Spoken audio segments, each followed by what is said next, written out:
ဘာသာရေးကိစ္စတစ်ခုဖြစ်တဲ့ဥပုသ်ဆောင်ခြင်းဆိုတာဘာသာရေးကျင့်စဉ်တစ်ခုအနေနဲ့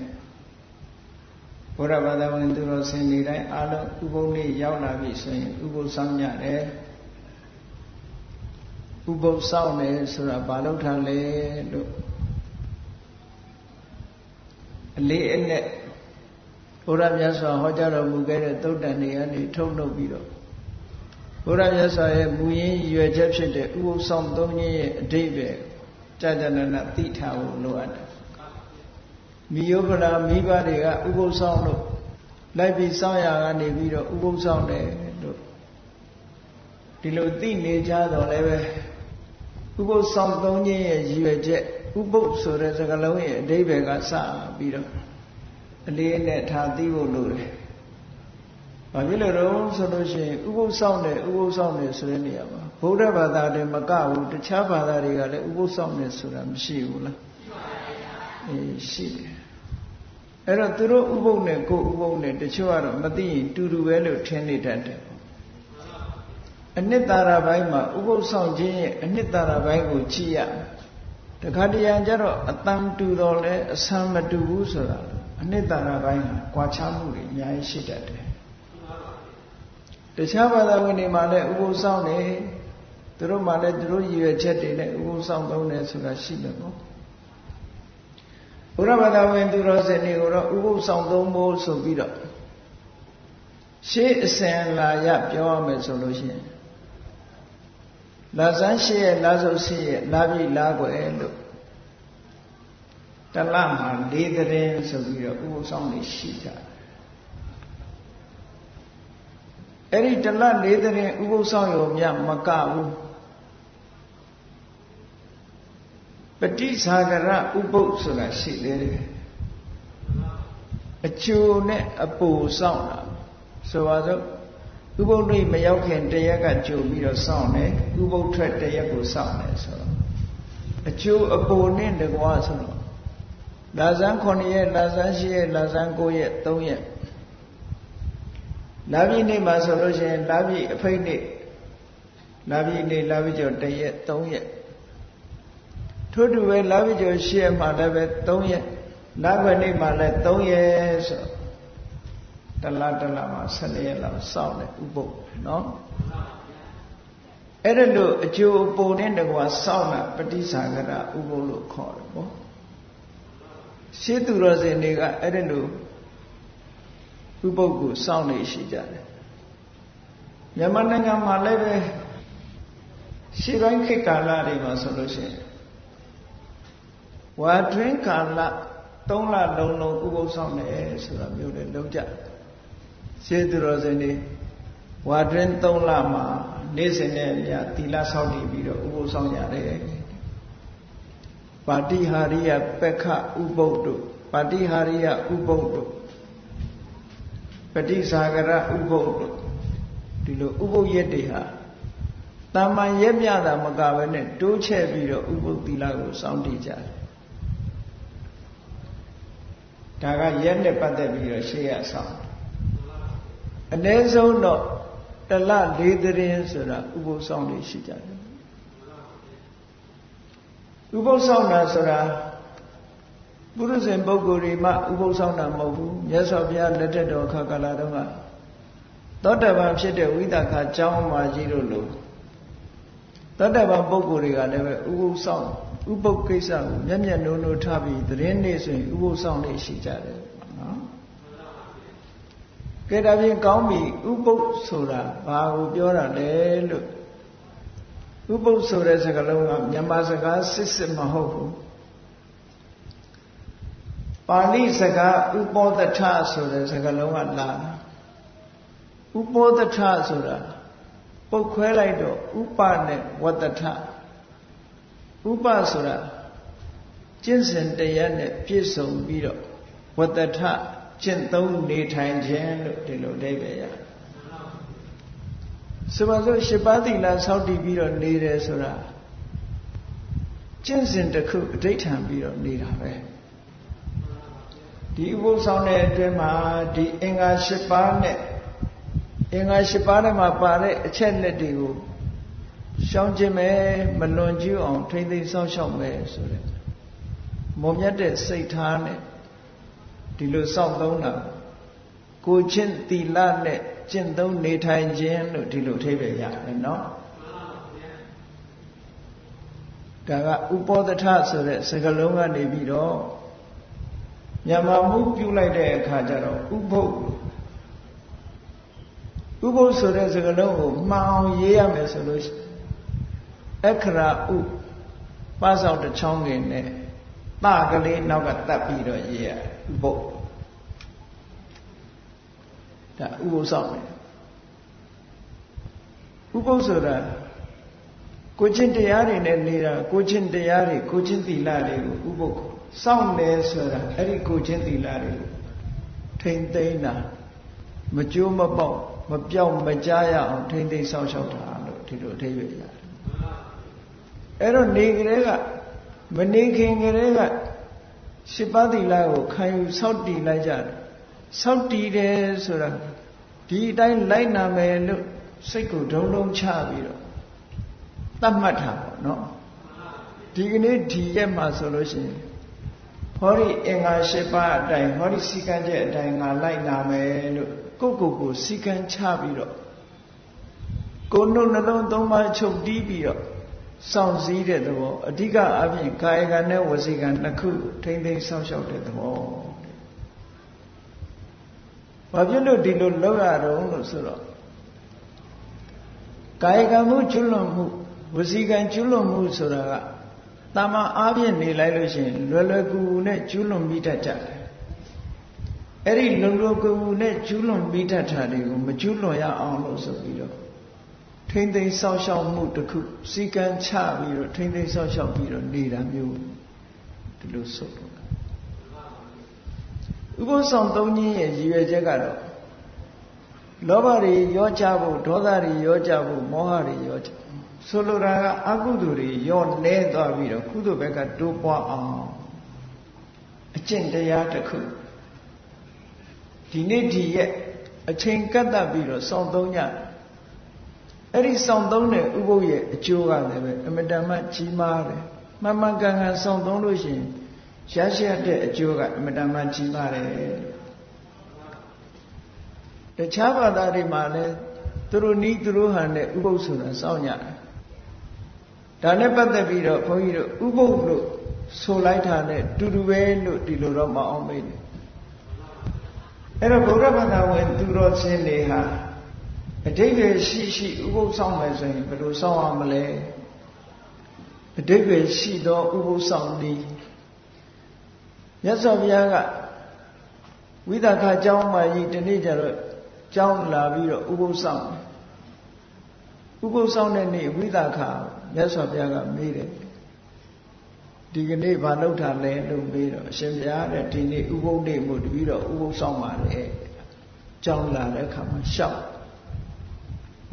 ဥပုသ်နေ့မို့ဥပုသ်ဆောင်ပါတယ်လို့ဆိုတော့မြတ်စွာဘုရားကဥပုသ်၃မျိုးရှိတဲ့အကြောင်းရှင်းပြတယ်အဲ့ဒီနေရာမှာအသင်္တရံချင်းကွဲပြားခြားနာသွားပြီဆိုတာကိုသတိထားဖို့နော်ဥပုသ်ဆောင်ဆိုပေမဲ့လို့နာမည်အားဖြင့်ဥပုသ်ဆောင်တယ်လို့ဆိုပေမဲ့လို့အနှစ်သာရဘိုင်းကွာခြားသွားလို့ရှိရင်အကျိုးပေးခြင်းဟာလည်းကွာခြားသွားနိုင်တယ်ဒါကြောင့်မို့လို့မှန်ကန်တဲ့နိလန်းနဲ့အဓိပ္ပာယ်ရှိဥပုသ်ဆောင်တတ်ဖို့ဟိုအရေးကြီးမြန်မာလူမျိုးတွေဘုရားဘာသာဝင်တွေဟာဥပုသ်နေ့ဥပုသ်ဆောင်ရတယ်ဥပုသ်ဆောင်တယ်ဆိုတာလူတိုင်းလည်းကြားဘူးတယ်ဆောင်လဲဆောင်ကြသို့တော့ဥပုသ်ဆောင်ခြင်းရဲ့အနှစ်သာရအဓိပ္ပာယ်ရှိသိဖို့မတန်မှအရေးကြီးပါတယ်။ဘာဖြစ်လို့လဲဥပုသ်ဆောင်တာဘာသာရေးလုပ်ငန်းတစ်ခုလို့ဖြစ်ပြီးတော့အဲ့တော့မြတ်စွာဘုရားကဝိသခာကိုဥပုသ်၃မျိုးအကြောင်းရှင်းပြတယ်နံပါတ်1ဥပုသ်ကနွားချောင်းသားရဲ့စိတ်ထားနဲ့နှိုင်းရှင်ပြီးတော့ပြောရတဲ့ဥပုသ်ဆောင်နည်းတဲ့အဲ့ဒါကတစ်ခုအဲ့ဒါကိုပါဠိလိုဂောပါလကုပောဒထဂောပါလကဥပောဒထ ခောပါလကဆိုတာနွားချောင်းသားဥပောဒထဆိုတာဥပုပ်နွားချောင်းသားဥပုပ်ဆိုတာနွားချောင်းသားတွေစောင့်တဲ့ဥပုပ်ကိုပြောတာမဟုတ်ဘူးနွားချောင်းသားရဲ့စိတ်နေစိတ်ထားနဲ့နှိုင်းရှင်ပြီးတော့ပြောရတဲ့ဥပုပ်မျိုးလို့ဒီလိုဆိုလို့လေအဲ့တော့ဥပုပ်တယ်တွေဟာဥပုပ်ဆောင်ပြီဆိုလို့ရှိရင်မှန်ကန်တဲ့စိတ်ထားရှိဖို့ကျင့်သုံးတဲ့အခါမှာဤစနစ်ကြားနာဖို့အမတန်မှအရေးကြီးတယ်ဆိုတော့ထင်ရှားတယ်ဥပုပ်ဆောင်တယ်လို့ဆိုပြီးတော့မှန်ကန်တဲ့ရည်ရွယ်ချက်တွေမပြည့်ဘူးအတိတ်ပဲမရှိဘူးဆိုလို့ရှိရင်ထိုဥပုပ်ဆောင်ခြင်းရဲ့အကျိုးဟာများစွာရမှာမဟုတ်ဘူးဒါကြောင့်ဝိသခာကိုမြတ်စွာဘုရားရှင်းပြတဲ့နံပါတ်1ဥပုပ်ကနွားချောင်းသားရဲ့စိတ်ထားနဲ့နှိုင်းရှင်ပြီးတော့စောင့်နှိုင်းရှင်ရမယ့်ဥပုပ်မျိုးတဲ့ဥပုပ်ဆောင်ခြင်းမျိုးကတစ်ခုနောက်တစ်ခုကနိဂန္ဓုပောဒထလို့ခေါ်တယ်နိဂန္ဓဆိုတာဗုဒ္ဓလက်ထက်တော်ခါကာလတုန်းကဘာသာရေးတစ်ခုပေါ့ဒီကနေ့အိန္ဒိယခေတ်မှာဂျိန်းဘာသာဝင်လို့ခေါ်တယ်ဂျိန်းဘာသာလို့ခေါ်တယ်ဘုရားမြတ်စွာလက်ထက်တော်ကတော့ဂျိန်းလို့မခေါ်ဘူးနိဂန္ဓလို့ခေါ်တယ်အဲ့ဒီနိဂန္ဓယဟန်တွေကလမ်းညွှန်မှုပြုပြီးတော့စောင့်တဲ့နိဂန္ဓတွေရဲ့တရားဓမ္မတွေစောင့်တဲ့ဥပုပ်မျိုးတဲ့အဲ့ဒီဥပုပ်ကိုမြတ်စွာဘုရားထည့်ပြီးတော့ဟောတာလို့ရှိဒါနဲ့တတိထားစရာဒီကနေ့ခေတ်မှာလည်းပဲအခြားဘာသာတွေမှာလည်းဥပုပ်တွေရှိကြတယ်နောက်တစ်ခုကအရိယုပောဒထမြင့်မြတ်တဲ့ပုဂ္ဂိုလ်တွေစောင့်သုံးတဲ့ဥပုပ်တဲ့ဟောဒီဥပုပ်ကဒါအဓိပ္ပာယ်ရှိတဲ့ဥပုပ်ဖြစ်ရမယ်အဲ့တော့ဘာသာရေးလုပ်ငန်းတစ်ခုဟာစနစ်တကျနီလမှန်မှန်ကန်ကန်လုပ်တတ်မှအကျိုးရှိတယ်ဘယ်ညာပဲဖြစ်ဖြစ်ဒါကမှန်ကန်တဲ့နီလနဲ့ကြိုးစားအထောက်မှအရာရာမှာအောင်မြင်တယ်အကျိုးရှိတယ်ဆိုတာလားသို့မဟုတ်လို့ရှိရင်ရည်မှန်းချက်အတိုင်းဖြစ်ချင်မှဖြစ်ကောင်းပြီနွားချောင်းသားစိတ်ထားနဲ့နှိုင်းရှင်ပြီးတော့ပြောရတဲ့ဥပုပ်ဆောင်နည်းဆိုတာဘယ်လိုဟာတော့ဘုရားဘာသာဝင်ပဲဖြစ်ဖြစ်ဘာဘာသာဝင်ပဲဖြစ်ဖြစ်အထူးအဖြင့်ဘုရားဘာသာဝင်တွေတရင်နေ့အခါကာလမှာ7ပါးသီလစောင့်တည်ပြီးတော့ကျောင်းကံဖျားသွားပြီးတော့ဥပုပ်ဆောင်ကြတယ်အဲ့ဒီလိုဥပုပ်ဆောင်တဲ့အခါမှာမဆောင်ငင်ငယ်တွေကဘာတွေလုပ်တာတချို့ဥပုပ်တယ်တွေရဲ့စိတ်ထားကိုပြောပြမဆောင်ငင်ကဘာလုပ်တော့ဆိုဥပုပ်ဆောင်တယ်ဆိုရင်နေ့12နာရီရနေပြီးတော့နောက်တရက်မနေ့အာယုမတက်ခင်မစားရဘူးဆိုတဲ့အတိကလေးဝင်မနေဘူးလားဝိကာလဘောဇနာမစားရဘူးဆိုတာလေးသိနေတော့ဘာကြောက်တုံဆိုရင်ထမင်းဆာမှာကြောက်တယ်အဲ့တော့ထမင်းဆာမှာကြောက်တဲ့အခါကျတော့ဥပုပ်ဆောင်သွားမယ်ဆိုလို့ရှိရင်ဖွဲရာရာတွေချက်ပြုတ်ကောင်းတို့ရာရာတွေချက်ပြုတ်ပြီးတော့ထမင်းမစားအောင်ဆိုပြီးတော့ပို့ပြီးတော့စားဖို့ကြိုတင်ပြီးတော့ပြင်ဆင်တယ်မလုပ်ဘူးလားအဲ့ဒါမျိုးပြင်ဆင်အဲ့ဒီလိုကြိုတင်ပြင်ဆင်ပြီးကောင်းတို့ရာရာတွေစားနောက်တရက်အတွက်တွေးသေးတယ်ဒီနေ့တော့ကြက်သားဟင်းနဲ့စားတယ်နောက်ရက်ကျတော့ဝက်သားဟင်းနဲ့စားမယ်ဟိုနောက်တရက်ကျတော့ဘာဟင်းချက်မယ်လဲဆိုပြီးတော့အစားအသောက်ကိုစိတ်ကူးပြီးတော့စောင့်တဲ့ဥပုပ်မျိုးတွေလည်းရှိတာပဲဒါမြတ်စွာဘုရားကဒီကနေ့ဘာဟင်းနဲ့စားတယ်နေ့ပြင်ကဘာဟင်းစားမယ်တပတ်ခါဘာဟင်းစားမယ်အစားအသောက်တွေကိုစီမံပြီးစိတ်ကူးပြီးတော့စောင့်တဲ့ဥပုပ်မျိုးတွေတဲ့အဲ့ဒီဥပုပ်မျိုးတွေကအကျိုးသိပ်ပြီးတော့မရှိဘူးတဲ့နွားချောင်းသားတွေစိတ်သဘောထားနဲ့သွားတူနေတယ်အစားအသောက်ပေါ်မျောလင့်ပြီးတော့စားစရာတောက်စရာတွေမျောတွေးပြီးတော့စောင့်နေတဲ့ဥပုပ်မှာဘာဥပုပ်တုံဘာကိုမျောတွေးတာတော့ဆိုလို့ရှိရင်စားစရာတောက်စရာမျောတွေးခြင်းသည်အဘိဇ္ဇာဆိုတာစားစရာအာယုံပေါ်မှာရှင်းရှုတွေးနေတဲ့လောဘစိတ်တွေဖြစ်နေတယ်ဒါပြောတယ်နော်ဒီ ဒီနေ့ဒီဟင်းစားပြီးတော့ဥပုသ်ဆောင်တယ်နောက်ရဲကြတော့ဟိုဟင်းစားမယ်ဟိုအစားအစာစားမယ်နဲ့အစားအစာတွေပေါ်မှာစိတ်အများကြီးရောက်ပြီးတော့စောင့်တဲ့ဥပုသ်တဲ့ဥပမာမဲ့နွားကြောင်းသားတွေဟာနွားကိုကြောင်းပြီးတော့တနေ့ကုန်တဲ့အခါနွားတွေမောင်းပြီးတော့ခြံတဲ့ထက်နွားပိုင်ရှင်ကိုပြန်အပ်ပြီးတော့သူတို့ဘာတွေစိတ်ကူးတော့ဆိုရင်ဒီကနေ့ဒီနွားအုပ်ကိုဒီစချက်မှကျွေးပြီးတော့ဒီနေရာမှာရေတိုက်တယ်လက်ပြင်ကကြတော့တို့စချက်ပြောင်းရမယ်ဒီစချက်မဟုတ်တော့ဘူးနောက်ထပ်စချက်တနေရာပြောင်းပြီးတော့ဘယ်နေရာမှာရေတိုက်မယ်ဆိုရင်စီမံချက်တွေမချကြဘူးလားနွားကြောင်းသားတွေဟာဒီကနေ့ဒီနေရာမှာနွားကြောင်းတယ်လက်ပြင်ကဟိုနေရာမှာကြောင်းမယ်ဆိုတဲ့စိတ်ကူးနဲ့နေတယ်လို့ပဲဥပုသ်တယ်ဟာလည်းပဲဒီကနေ့ဒီဟင်းနဲ့စားတယ်လက်ပြင်ကကြတော့ဟိုဟင်းချက်မယ်ဟိုအစားအစာစားမယ်ဆိုပြီးတော့စားရေးတောက်တာကိုလုံးပန်းပြီးတော့စားရေးတောက်တာကိုသာတွေးတောပြီးတော့စောင့်တဲ့ဥပုသ်မျိုးဟာနွားကြောင်းသားစိတ်သဘောထားနဲ့တူးနေသည့်အတွက်ကြောင့်မြတ်စွာဘုရားကအဲ့ဒါကိုဂောပါလကုပောဒထာ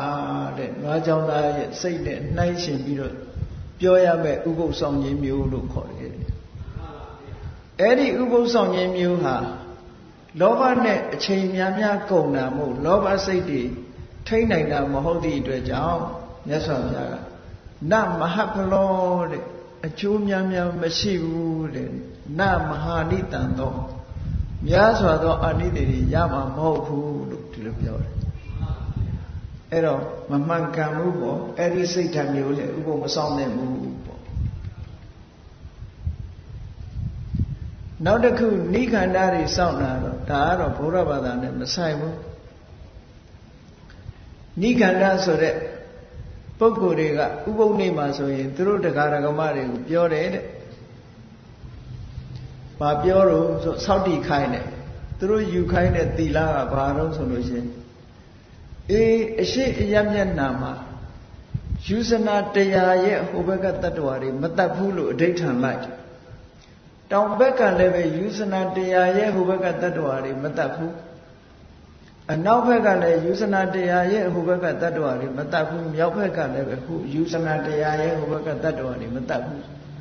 ယူဇနာတရားဆိုတာတယူဇနာတွေမဲ့10မိုင်12မိုင်ရှိနေယူဇနာတရားဆိုအလွန်ဝေးတာမဟုတ်လားအဲ့တော့ဒီအတွင်းကတ attva တွေကိုတော့တတ်မယ်ဆိုတဲ့အဓိပ္ပာယ်ရနေတယ်ဟုတ်ကဲ့သူဥပုပ်ကစောင်းပုံဆောင်နည်းကနေမြေနဲ့ကန့်တက်ပြီးတော့စောင့်တာသူကယူဇနာတရားအပြင်ဘက်ကတက်ရှိတ attva တွေကိုမဆောင်ဘူးပါဏာတိပါဒထိမ့်သိမ်းဆောင်ရှောက်မယ်ပေါ့အရှိဘက်ကယူဇနာတရားဟိုဘက်တောင်ဘက်ကယူဇနာတရားဟိုဘက်အနောက်ဘက်ကယူဇနာတရားဟိုဘက်မြောက်ဘက်ကယူဇနာတရားရဲ့ဟိုဘက်မှာရှိတဲ့တ attva တွေကိုမတတ်ပါဘူးလို့ဟောပါဏာတိပါဒဝေရမဏိသူတို့ဘောမှာတပ်ဖြတ်ညှင်းဆဲမှုမလုပ်ပါဘူးရှောင်ကျင်မမယ်လို့ဆိုတဲ့ဥပုပ်အဲ့ဒီဥပုပ်ကတော့တော်တော်လူပါဝါတဲ့ဥပုပ်ပဲเนาะဘာလို့လဲဆိုလို့ရှိရင်တတ္တဝါတတ်ခြင်းဟိုးဝေးကြီးထီအောင်ဘယ်သူကသွားတတ်နေမလို့အဲ့တော့အတွင်းသားကလက်လန်းမိတာတွေတော့တတ်လို့ရတယ်ဆိုတဲ့အဓိပ္ပာယ်ကရနေတယ်ပြီးတော့ဥပုပ်နေ့မှာဘာဆိုခိုင်းသေးတုံးလို့ဆိုတဲ့အခါကျတော့ငါဟာဘသူနဲ့မှမပတ်သက်ဘူးဘသူဟာမှမဟုတ်ဘူးတခြားလူဟာလည်းငါနဲ့မဆိုင်ဘူးငါရဲ့ဟာငါရဲ့ဆွေမျိုးမဟုတ်ဘူးလို့နှုတ်ကနေဆိုပြီးတော့စောင့်တည်ရတယ်တဲ့ဥပုသ်စောင့်တည်ရတယ်နော်နာဟံကွသနိကတ္တစီကိစ္စနတတ္တမိပါဠိလိုကြတာနာသမမကွသနိကိစ္စနတတ္ထိအဓိပ္ပာယ်ကတော့ငါဟာဘသူရဲ့မှကြောင်းကြဆိုင်ရမဲ့လူမျိုးမဟုတ်ဘူးတခြားလူတယောက်ဟာလည်းငါရဲ့ကြောင်းကြဆိုင်ရမဲ့လူမျိုးမဟုတ်ဘူးငါအမျိုးလည်းမဟုတ်ဘူးဘာမှမတော်ဘူးဆိုတဲ့ဒီအဓိဋ္ဌာန်ချက်ကိုဆိုရတယ်တဲ့အဲ့ဒီဥပုသ်ဆောင်တဲ့နေ့မှာဒါနိဂန္ဓာတွေဆောင်တဲ့နေ့အဲ့တော့သူတို့စောင့်တဲ့ဟာနှစ်ချက်ရှိတယ် ယူဇနာတရားရဲ့ဟိုဘက်ကတ attva တွေကိုမတတ်ဘူးလို့ဆိုတော့တချို့တ attva တွေကိုတော့တတ်ခွင့်ရှိတယ်ဆိုတော့တဏှာရမဲ့တ attva ကရှိတယ်မတဏှာရမဲ့တ attva ရှိတယ်ဟောတတ်လို့ရတဲ့တ attva ရှိတယ်တတ်လို့မရဘူးဆိုတဲ့တ attva ရှိတယ်ဆိုတချို့တ attva တွေပေါ်မှာမေတ္တာကရုဏာထားပြီးတချို့တ attva တွေပေါ်မှာမေတ္တာကရုဏာမထားရမရောက်ပေဘူးလားရောက်သည့်အတွက်ကြောင့်သူတို့ဟာ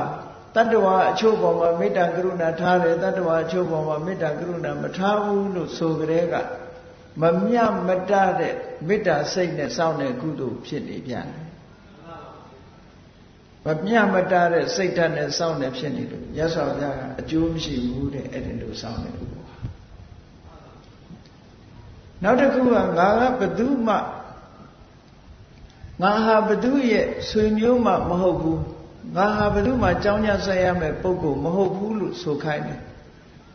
တခြားလူတယောက်ဟာလည်းငါနဲ့ဘာမှမသက်ဆိုင်ဘူးငါရဲ့ဆွေမျိုးမဟုတ်ဘူးပစ္စည်းဥစ္စာတွေလည်းငါဟာမဟုတ်ဘူးလို့ခြေညာခိုင်းအဲ့ဒီလိုခြေညာပြီးနောက်တည့်ရက်ကျသူမိသားစုတွေအားလုံးကလည်းပဲငါဒီဘသူနဲ့မှမပတ်သက်ဘူးလို့ပါဇက်ကသာဆိုတာသူ့အမေကအမေပဲအဖေကအဖေပဲသားသမီးကသားသမီးပဲမဖြစ်ဘူးလားမိဘတွေကလည်းပဲဒါငါတို့သားပဲဒီလိုပဲမသိဘူးလားအဲ့ဒါကိုအတင်းလိန်ခိုင်းရရောက်တယ်တဲ့မြတ်စွာဘုရားဘုဒ္ဓဝါဒကရှောင်ရမယ့်အစာဘုဒ္ဓဝါဒဆိုခိုင်းတာနဲ့တူနေတယ်ငါဟာဘယ်သူနဲ့မှမပတ်သက်ဘူးဘယ်သူရဲ့ဆွေမျိုးမှမဟုတ်ဘူးဆိုတာကလိန်နာခြင်းတစ်မျိုးဖြစ်နေတယ်တဲ့ဘုဒ္ဓဝါဒကိုဆိုခိုင်းရရောက်တယ်နောက်တည့်ရဲ့ဥပုပ်ကထွက်တဲ့အခါကျတော့အိမ်မှာသူရှိတဲ့ပစ္စည်းတွေခုနတုန်းကတော့ကြေညာထားတယ်ငါနဲ့ဆိုင်တဲ့ပစ္စည်းမရှိဘူးလို့ငါဟာမဟုတ်ဘူးလို့ကြေညာထားပြီမဲ့လို့မပြောမပြုနဲ့အဲ့ဒီကြေညာထားတဲ့ပစ္စည်းတွေကို तू ကယူသုံးတယ်ဒါသူပစ္စည်းကိုအယက်မှာတော့ဟုတ်ကဲ့အဲ့ဒါလို့ယူသုံးတယ်ဆိုလို့ရှိရင်ဘာဖြစ်တုံအဒိဏဒါနမဖြစ်ဘူးလား तू ကြေညာထားတာငါဟာမဟုတ်ဘူးလို့ तू ကကြေညာထားတာအဲ့တော့ကြေညာထားတဲ့ပစ္စည်းကို तू ကနောက်တည့်ရက်မှာဘယ်သူမှမပြောဘဲနဲ့ယူပြီးတော့သုံးလို့ရှိရင်အဒိဏဒါနဖြစ်တယ်တဲ့ဟောလိန်နာမှုဘုဒ္ဓဝါဒလည်းဖြစ်တယ်မပေးတဲ့ပစ္စည်းကိုသုံးတာဖြစ်သောကြောင့်အရိဏဒါနလည်းဖြစ်တယ်ဒါတွေကရှောင်ကျင်ရမယ့်အစားဒီအတိုင်းကျွလွန်မိရတာဖြစ်နေသည့်အတွက်ကြောင့်နိခန္ဓာတွေစောင့်တဲ့ဥပုပ်ဟာရည်စရာလည်းကောင်းတယ်အကျိုးလည်းမရှိဘူးလို့မြတ်စွာဘုရားကဒီလိုဟောတယ်နော်အဲ့တော့လောကမှာဘာသာတရားတွေကဒီလိုပဲဥပုပ်ကိုအမျိုးမျိုးစောင့်ကြတယ်အမျိုးမျိုးစောင့်ကြတယ်ဥပုပ်နေ့တတ်မှတ်ပုံချင်းကလည်းတဦးနဲ့တဦးမတူဘူးဥပုပ်စောင့်တာချင်းလည်းမတူဘူးဘုရားမြတ်စွာရဲ့အရိယဥပောဒထလို့ခေါ်တဲ့သူတော်စင်တွေစောင့်သုံးတဲ့ဥပုပ်ကတော့အဲ့ဒါမျိုးမဟုတ်ဘူးတဲ့ဘယ်လိုဟာတော့ဆိုရင်ညှဉ်းနှွမ်းနေတဲ့စိတ်ကို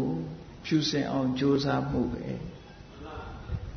ဥပုသ်ဆောင်ရင်ညှဉ်းနှွမ်းနေတဲ့စိတ်တွေကိုဖြူစင်အောင်ကြိုးစားပေးဖို့လိုအပ်တယ်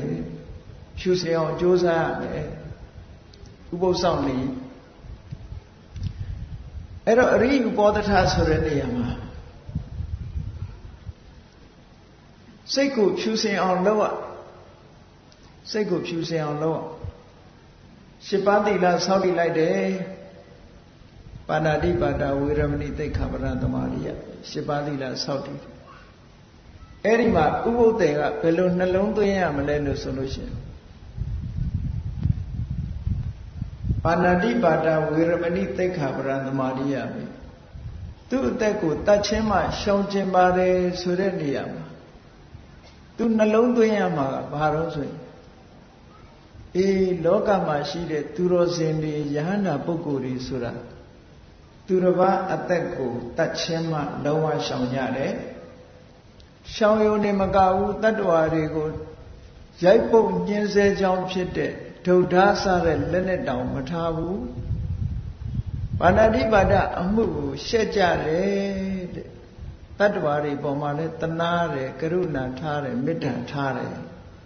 ဟောယဟနာပုဂ္ဂိုလ်ရဲ့စိတ်ထားအဲ့လိုရှိတယ်နော်ဥပုသ္တေတယောက်ကလည်းပါဏာတိပါဒဝေရမဏိသိက္ခာပရံသမာရိယာမိလို့စောင့်တည်လိုက်လို့ရှိရင်ယဟနာရဲ့ပုဂ္ဂိုလ်ရဲ့စိတ်ထားမျိုးထားတာပဲဒါအတူတူပဲယဟနာပုဂ္ဂိုလ်တွေထားတဲ့စိတ်ဓာတ်မျိုးဒီကနေ့ငါထားရပြီလို့သူ့စိတ်ထဲမှာကျင့်တတ်မှုဝမ်းသာမှုကြည်နူးမှုတွေဖြစ်တယ်အဲ့ဒါလိုဖြစ်အောင်နှလုံးသွင်းရမယ်လို့ပြောတယ်နော်ဒါဘလောက်အထိပ္ပယ်ရှိတော့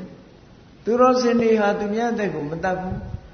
ဒီကနေ့ငါသူတော်စင်တွေလှုပ်တဲ့အတိုင်းငါလိုက်ပြီးတော့ကျင့်သုံးမယ်သူများတဲ့ကိုမတတ်ဘူးဟောဒီလိုတစ်ခုစီတစ်ခုစီအဋိဏဒါနဝေရမဏိသိက္ခာပရံသမာရိယာမိသူတော်ဘာမပေးတဲ့ပစ္စည်းကိုပိုင်ရှင်မပေးတဲ့ပစ္စည်းကိုဤအမျိုးမျိုးနဲ့ရယူခြင်းဆိုတာငါမလုပ်ဘူးရှောင်ကျင်တယ်အေးလောကမှာရှိတဲ့ယဟန္တာလို့ခေါ်တဲ့သူတော်စင်ပုဂ္ဂိုလ်သူပုဂ္ဂိုလ်မြတ်တွေဟာလည်းပဲသူများပစ္စည်းကိုဘယ်တော့မှယူလေးမရှိကြဘူးတဲ့အဲ့ဒီပုဂ္ဂိုလ်တွေရဲ့အကျင့်တရားကိုဒီကနေ့ငါလိုက်နာပြီးတော့ကျင့်သုံးရတယ်လို့ဟောစိတ်ထဲမှာအာတက်တရောဖြစ်လာကြည်နူးလာတယ်ဝမ်းသာလာသူတော်ကောင်းရဲ့အကျင့်ကိုအတူယူပြီးတော့ကျင့်သုံးရတယ်ဆိုတော့ဒီအကျင့်ကြောင့်သူတော်ကောင်းဖြစ်တာဆိုတော့ကိုယ်တိုင်လည်းပဲဒီအကျင့်ကိုထာဝရမကျင့်နိုင်တော့မှပဲဒီကနေ့တည်းရဲ့ကျင့်လိုက်ရတယ်ဆိုတာယဟန္တာရဲ့ကျင့်တဲ့အဆင့်မျိုးကိုတို့တွေကျင့်ရပြီလို့ဆိုဝမ်းသာစရာမကောင်းဘူးလား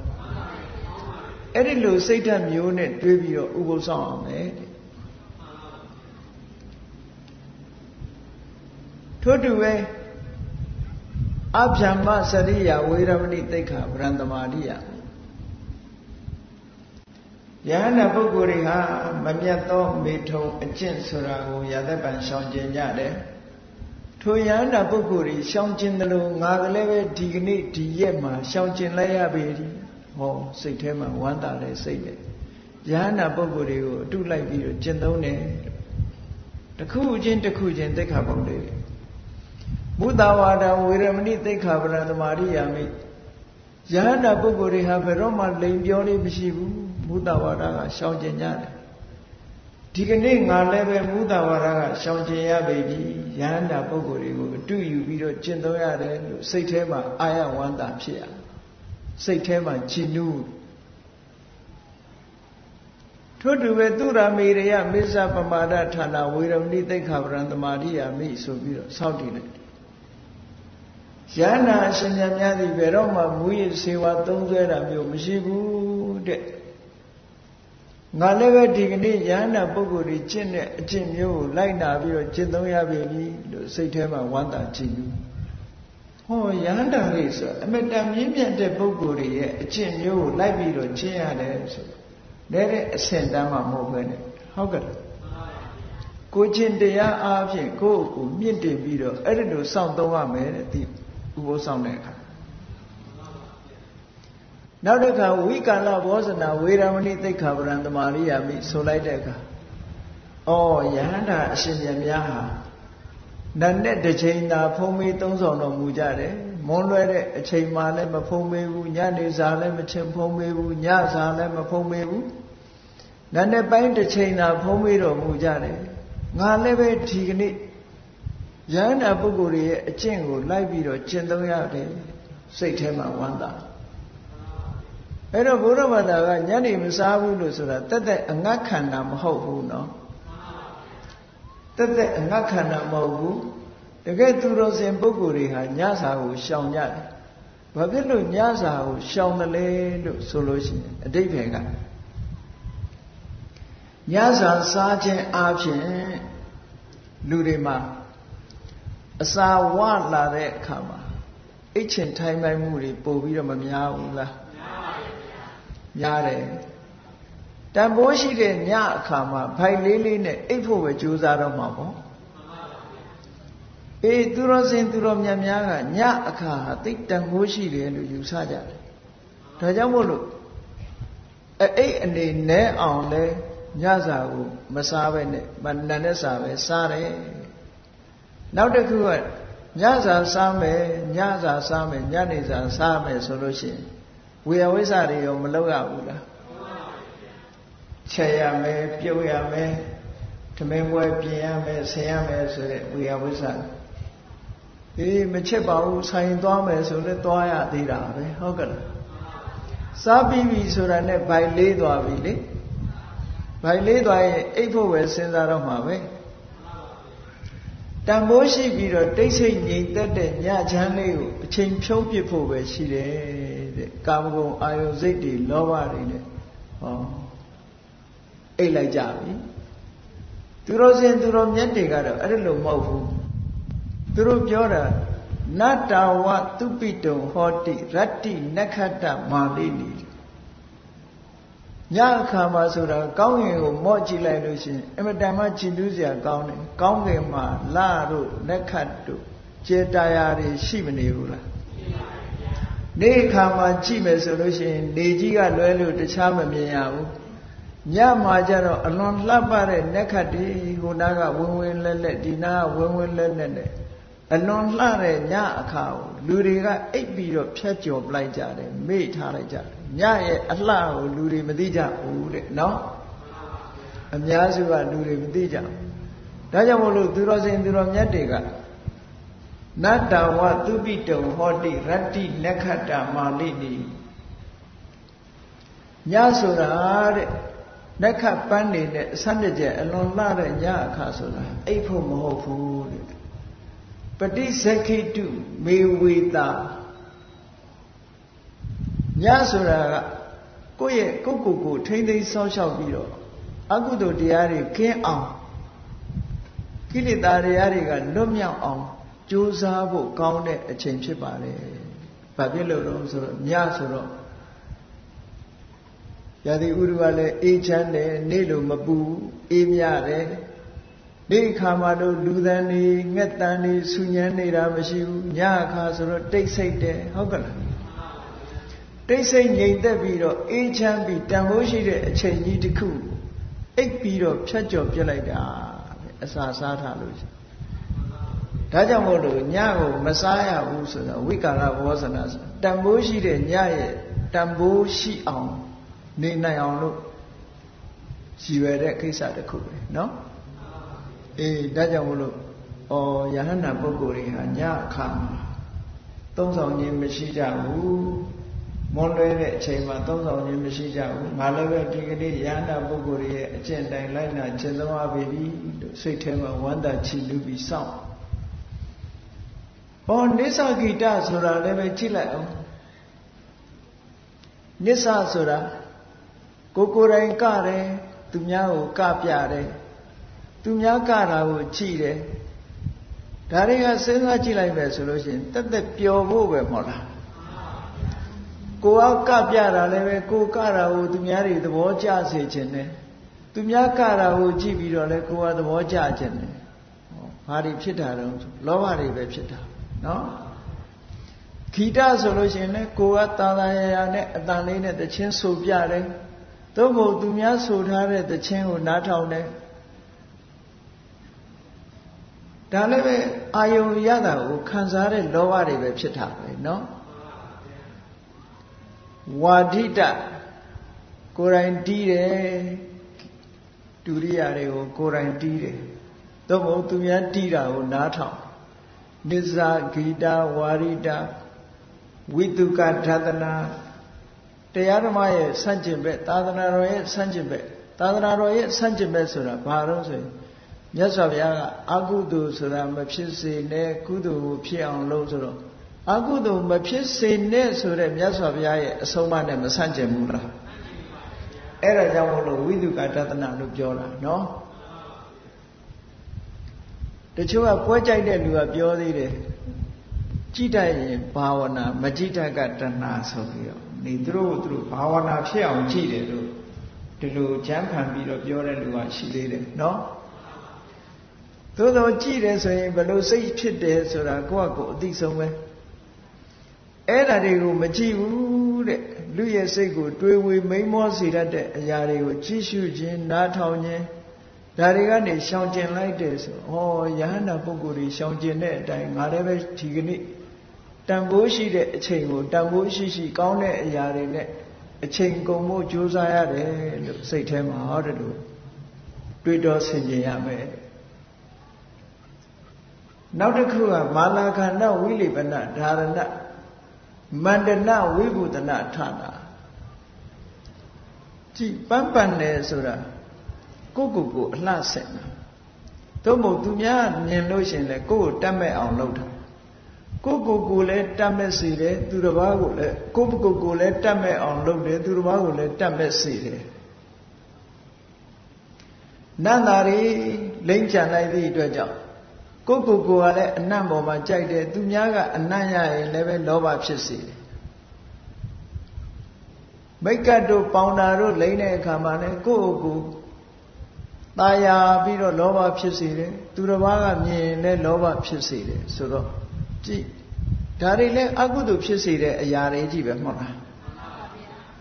တာမန်နေ့စဉ်မှာမရှောင်နိုင်ပေမဲ့လို့ဥပုသ်ဆောင်တဲ့နေ့မှာဒါတွေကိုဖယ်ရှားပြစ်လိုက်တယ်ဆိုတဲ့အဓိပ္ပာယ်နဲ့မာလာခန္ဓာဝိလိပနဓာရဏမန္တနဝိပုဒနာဌာနဝေရမဏိဆိုပြီးတော့ယဟန္တာပုဂ္ဂိုလ်တွေဟာရာသက်ပံမိမိကိုလှအောင်ပအောင်တန်းစာဆင်နာမလုပ်ဘူးသူတစ်ပါးတွေတတ်မဲ့အောင်မလုပ်ဘူးပုံမှန်တိုင်းကိုတန်တန်ပြန့်ပြန့်ကလေးနေတာပဲရှိတယ်တမင်လှုပ်တာမျိုးမလုပ်ဘူးလူဆိုတာတန်တန်ပြန့်ပြန့်တော့နေရတာပေါ့ရေမိုးချိုးပြီးတော့တန်တန်ပြန့်ပြန့်နေရမယ်တန်တန်ပြန့်ပြန့်နေတာတဲ့ပိုသွားပြီဆိုလို့ရှိရင်တတ်မဲ့အောင်လှုပ်တာပဲဟုတ်ကဲ့တန်တန်ပြန့်ပြန့်နေုံအနံ့အသက်ပြောင်းယုံလှုပ်တာဒါကတော့လှုပ်တဲ့ကိစ္စတစ်ခုဘာဖြစ်လို့တော့ဆိုလို့ရှိရင်လူရဲ့ခန္ဓာကိုယ်ကမတင့်တယ်ယွန်စပွဲဖြစ်တဲ့အရာဖြစ်တယ်အဲ့ဒီမတင့်မတဲ့ယွန်စပွဲဖြစ်တဲ့အရာကိုပျောက်ယုံမြရေမိုးချိုးတယ်ဒီလိုလုပ်တယ်တန်တန်ပြန့်ပြန့်နေတယ်ဒါကရိုးရလုပ်တာအဲ့ဒီတန်ပြန့်မှုတွေပို့ပြီးတော့လှအောင်ပြင်တာတို့ကြတော့ဟောလောဘပါလာပြီပေါ့လောဘပါလာပြီသဝိရာဂလို့ခေါ်တဲ့အရေးပေါ်မှာတတ်မဲ့တဲ့စိတ်တွေအစင်းတရံပေါ်မှာတတ်မဲ့တဲ့စိတ်တွေအလှပြင်းတဲ့ပေါ်မှာတတ်မဲ့တဲ့စိတ်တွေအဲ့ဒီစိတ်တွေနဲ့နှုတ်တာဖြစ်တော့လောဘတွေတိုးပွားပြီးတော့မလာဘူးလားမိမိကိုယ်တိုင်လည်းလောဘတွေတိုးပွားလာတယ်သူတစ်ပါးကိုလည်းပဲလောဘတွေတိုးပွားစေတယ်ဆိုတော့ကုသိုလ်တွေတိုးတာလားအကုသိုလ်တွေတိုးတာလားအကုသိုလ်တိုးတဲ့အလုပ်ဆိုလို့ရှိရင်မကောင်းတဲ့အလုပ်လို့ဒီလိုသတ်မှတ်ရဒါကြောင့်မို့ဥပုသ်ဆောင်တဲ့နေ့မှာအဲ့ဒီလိုမဖြစ်ရအောင်လို့ထိမ့်သိမ်းဆောက်ရှောက်တယ်ယဟန္တာပုဂ္ဂိုလ်တွေဟာအခုကဲ့သို့ကိုယ့်ကိုအလှပြင်းခြင်းဆိုတာမျိုးတွေကိုလုပ်တော်မူကြဘူးငါလည်းပဲဒီကနေ့ယဟန္တာပုဂ္ဂိုလ်တွေလို့လိုက်နာကျင့်သုံးရပြီလို့စိတ်ထဲမှာဝမ်းမြောက်ကြည်နူးမှုနဲ့နေရမယ်လို့ဒီလိုဆိုလို့ဒီနောက်တစ်ခုကဥစ္စာတေယနာမဟာတေယနာဆိုခန္ဓာကြီးကျယ်တဲ့နေရာကြီးတွေပေါ့ခန္ဓာကြီးကျယ်တဲ့နေရာဥစ္စာတေယနာဆိုတာ2000တော်တဲ့မြင့်ပြီးတော့ကိန်းခန်းကြီးတဲ့နေရာကြီးတွေအမြင့်ကြီးတွေမှာအိဋ္ဌာမျိုးမဟာတေယနာဆိုအမတန်ထူးခြားတဲ့နေရာကြီးတွေမှာအိဋ္ဌာမျိုးဒါကဇိမ်ခံပြီးတော့အိတ်တဲ့အိယာတွေကိုရည်ညွှန်းပြီးတော့ပြောတာနော်ဇင်ခံပြီးတော့အိတ်တဲ့အိယာတွေမှမအိတ်ဘူးတဲ့အဲ့ဒါမျိုးကိုမသုံးမဲ့နဲ့မြင့်သောနေရာမြတ်သောနေရာလို့ဆိုတဲ့ကိန်းခန်းကြီးတဲ့ဟာတွေမလုပ်ဘဲနဲ့ symbol light ပေါ့ရိုးရိုးကလေးအိတ်ဖို့အိတ်ဆက်တဲ့နေရာလေးလို့အဲ့တော့ရိုးရိုးလေးအိတ်တယ်ဆိုတာတက်တောင့်တက်တာအိတ်ဖို့မပြင်းသင့်ဘူးလို့ဒီလိုပြောတာမဟုတ်ဘူးတချို့ကအိယာကိုတည်တည်ချာချာခန်းနာအောင်ပြင်ပြီးတော့ထားတာရှိသေးတယ်လေတည်တည်ချာချာကိုခန်းခန်းနာနာဆိုဖာကြီးတွေနဲ့အလှပြင်ပြီးတော့အိတ်ကြတာရှိသေးတာဘူးအဲ့ဒါလို့အလှပြင်ပြီးတော့ခန်းခန်းနာနာကြီးအမတန်မြင့်ပြီးတော့တကယ်မင်းဆိုးရာဇာတွေတတိတထေးတကြွယ်တွေသုံးတဲ့အသုံးမျိုးတွေနဲ့သုံးပြီးတော့ကိန်းခန်းကြီးတဲ့နေရာမျိုးမနေပါဘူးရိုးရိုးလေးပဲနေပါမယ်လို့ဟောဥစ္စာတေနမဟာတေနယန္တာပုဂ္ဂိုလ်တွေဟာဒီတိုင်းကျင့်သုံးရတယ် ကြည်လေမြတ်စွာဘုရားသခင်ကိုရောမြတ်မင်းသားဘဝတုန်းကအဲ့ဒီလိုကိန်းခန်းရှိတဲ့အမတန်မြင့်တဲ့နေရာတွေမြတ်တဲ့နေရာတွေကောင်းတဲ့နေရာတွေမှာနေလာပြီပဲလို့တောထွက်ပြီးတော့တရားကျင့်တဲ့အခါကျတော့တစ်ပင်အောက်ဒီတိုင်းထိုင်တာမဟုတ်လားအိတ်ဆရာရှိလေတစ်ပင်အောက်မှာပဲဒီတိုင်းပဲလေဘုရားဖြစ်တော်မူတဲ့အခါတောင်မှကြည်ပါလားသုတ်တိယဆိုတဲ့ပုံနာကလှူလိုက်တဲ့မျက်ရှိစုပ်ကိုဖြန့်ခင်းပြီးတော့ထိုင်တာလေမျက်ခင်းလေးပေါ်ထိုင်တော့မျက်ခင်းလေးဆိုတော့အလွန်အေးတာအဲ့ဒီမျက်ခင်းလေးပေါ်တွေရာဒီကဆုံလာကြီးဆိုတော့မျက်ခင်းလေးပေါ်ထိုင်လိုက်ရရင်မျက်စိမ့်စိမ့်လေးပေါ်မှာအမတန်အေး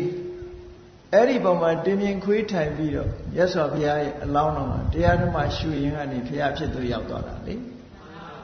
အဲ့တော့ကိန်းခန်းကြီးတဲ့နေရာတွေမှာမဟုတ်ဘူးအဲ့ဒီလိုရိုးရိုးလေးနဲ့ကျင့်ကြံကြုတ်ကိုနေသွားတဲ့အနေအထိုင်မျိုးဟာယဟန္တာပုဂ္ဂိုလ်တွေကျင့်သုံးတဲ့နေရာမျိုးဖြစ်တယ်ဒါကြောင့်မို့ငါလည်းပဲဒီကနေ့အဲယဟန္တာပုဂ္ဂိုလ်တွေကျင့်သုံးတယ်လို့လိုက်တာကျင့်သုံးရပြီလို့စိတ်ထဲမှာဝမ်းသာကြည်နူးမှုဖြစ်ရမယ်လို့ဒီလိုဆိုတာနော်အဲ့ဒါလို့၈ပါးသီလကိုတစ်ခုစီတစ်ခုစီစောင့်တည်ပြီးတော့ကျင့်သုံးခြင်းစိတ်ထဲကဒီအတွေးလေးတွေနဲ့မှန်ကန်တဲ့အမြင်ကလေးတွေနဲ့စောင့်သုံးတဲ့ဥပုသ်ဟာအလွန်အကျိုးကျေးဇူးများတဲ့ဥပုသ်လို့ဒီလိုပြောတယ်နောက်အဓိကအားဖြင့်ဥပုသ်ဆောင်နေတဲ့ပုဂ္ဂိုလ်တယောက်ဟာ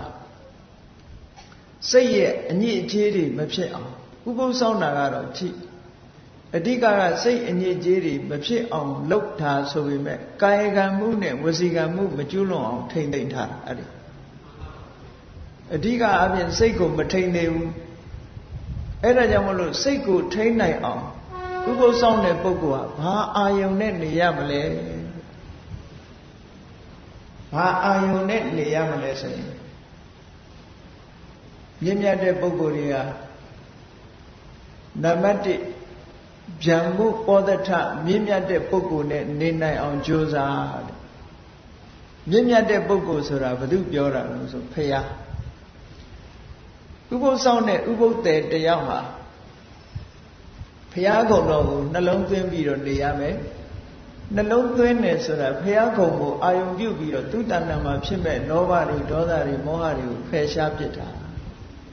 စိတ်ရဲ့အညစ်အကြေးတွေမိမိရဲ့တဏ္ဍာမှာမဖြစ်အောင်ဆေးကြောပစ်တာဘာနဲ့ဆေးကြောပစ်ဘုရားကုံတော်နဲ့ဆေးကြောပစ်တယ်တဲ့နော်ခုခေတ်မှာတော့ဂုံတော်ပရိစိတ်တယ်ဆိုပြီးတော့စိတ်ကြတယ်ဂုံတော်ပရိစိတ်တဲ့အခါမှာဂုံတော်ပေါ်စိတ်မရောက်ဘဲနဲ့ပဋိပတ်အရေးအတွက်ပေါ်မှာစိတ်ရောက်နေလို့ရှိရင်အနှစ်သာရအပြင်တော့နည်းနည်းရောနေမှုရှိမှာပဲเนาะပဋိဘောစိတ်ရောက်ရမှာမဟုတ်ဘူးအဓိကကတော့ဂုံတော်ပေါ်ကိုစိတ်ရောက်ရမှာ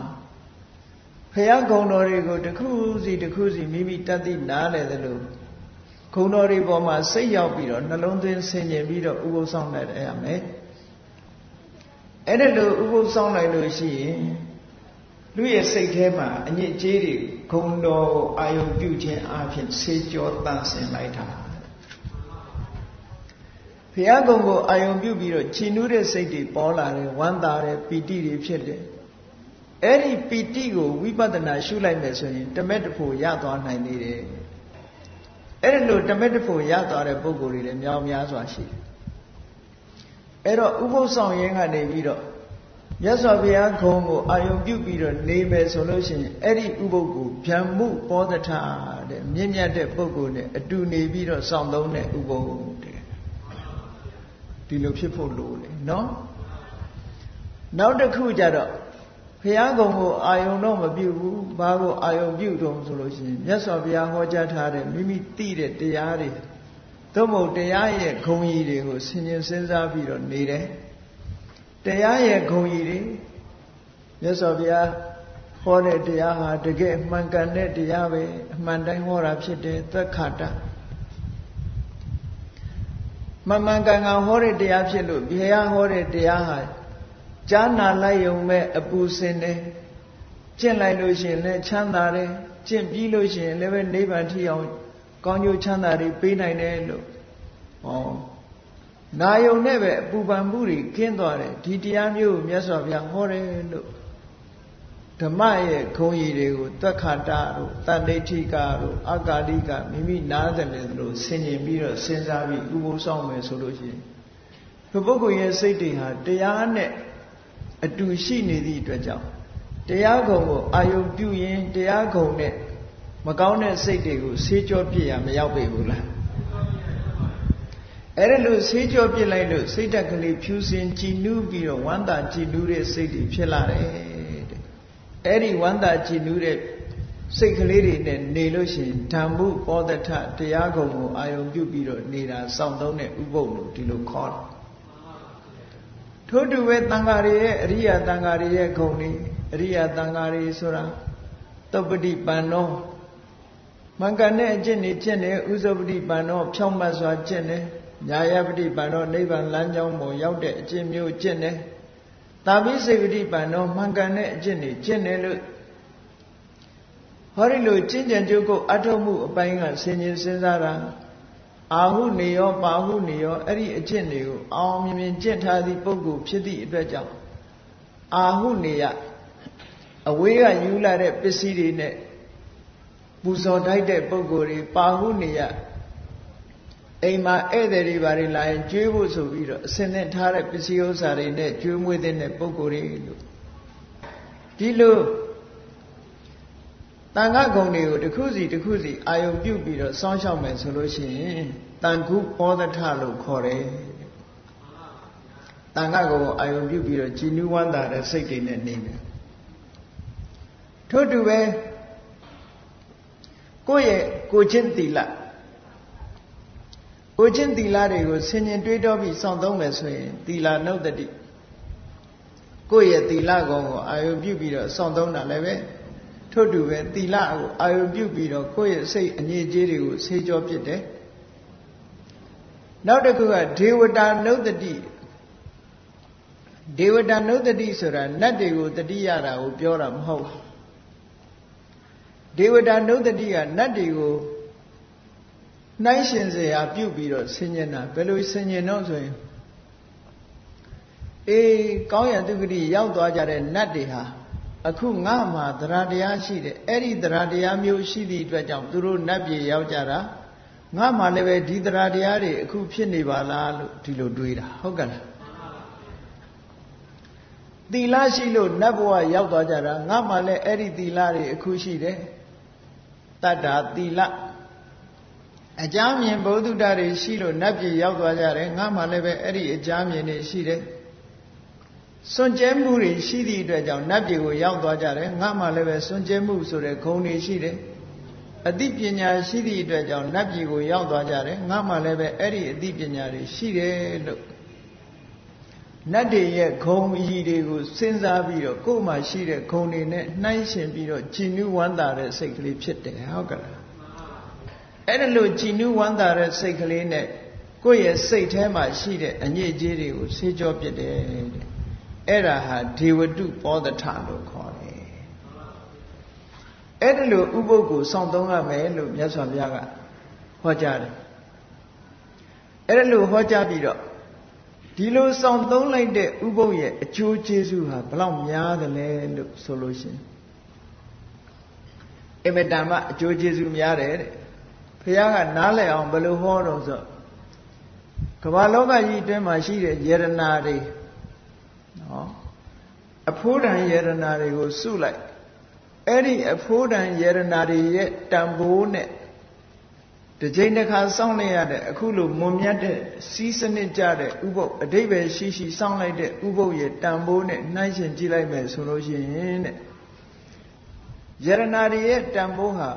ဥပုပ်တစ်ခါစောင့်ရတဲ့ကုသိုလ်တန်ဖိုးရဲ့16ပုံတပုံတော်မရှိဘူးလို့ပြောတာနော်။ဘာဖြစ်လို့ဒီလိုပြောရတော့လို့ဆိုလို့ရှိရင်ဥပုပ်တစ်ချိန်တစ်ခါစောင့်လိုက်လို့ရှိရင်